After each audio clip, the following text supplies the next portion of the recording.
Now, our brand new feature. It's time for Commonwealth Common Sense with Susan Stimpson and Kevin Scholla. Susan Stimpson, welcome back.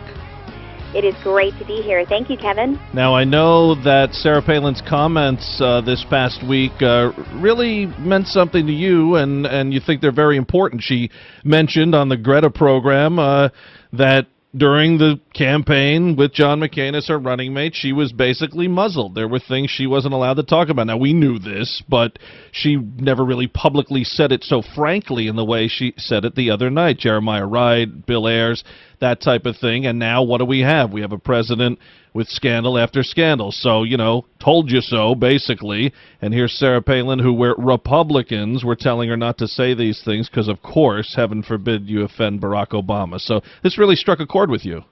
It did, and I can tell you just from a leadership perspective, I'm the chairman of the board of the 7th largest county in Virginia, so I do know that what leaders say, their words have impact. So we do need to be measured in what we're saying and what we're conveying. But at the same time, I also have a concern of what I have seen over the past few years in the dialogue or lack thereof, that our leaders have become so in tune with the 24/7 news cycle and so concerned about how each little snippet of everything that they say will impact the result of their next election, that I see a complete leadership vacuum. And what you're seeing right now, Sarah Palin led the charge on this type of leadership, I believe. And I'm not talking about before her with the founding fathers or people like Reagan, but I'm talking in the last few years here of really asking tough questions, and it was in the interest of transparency.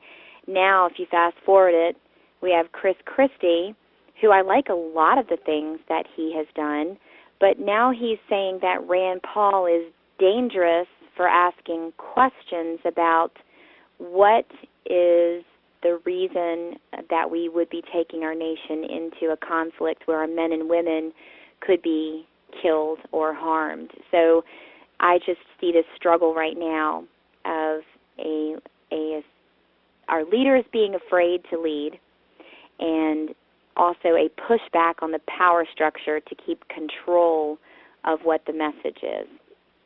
That's a great point, and we've seen Christie, before. He's had some back and forth with Governor Palin a while back, and now here with Rand Paul. I think a lot of it, too, is he certainly doesn't like sharing the stage, if he's not number one, and, he sees all the momentum that Paul is getting from, liberty lovers across the country, with a real message, and, of course, he's trying to get those Democrats and get those liberals and get those independents in case he does run for president. You see already in New Jersey he's being backed and endorsed by Democrat after Democrat.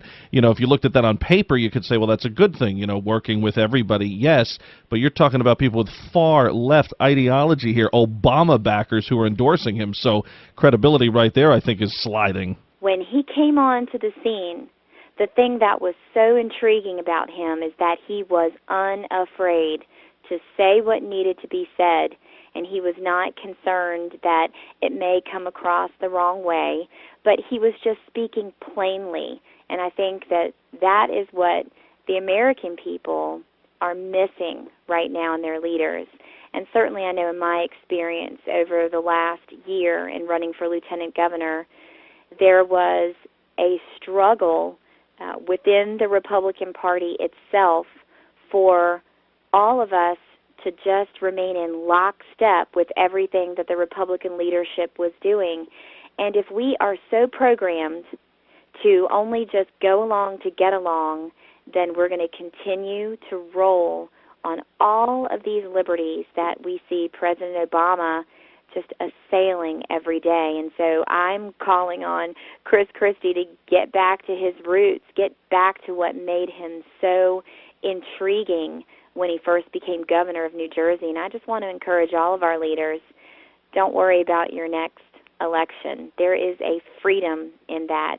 And I think that the people will recognize that leadership in our leaders if they're willing to do that. Well, you hit it right there, worrying about next elections, worrying about polls.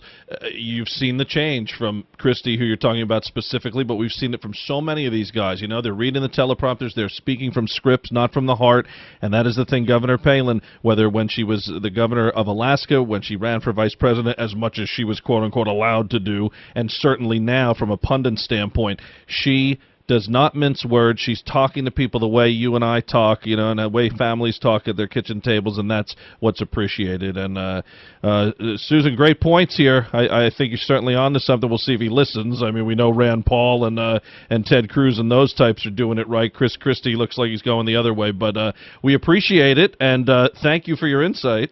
Sounds great, Kevin. I hope you have a great week, and we'll talk next week. Great stuff from Susan Stimpson. So glad she's on board here on SARA Net Radio, and we will have more Commonwealth Common Sense next week.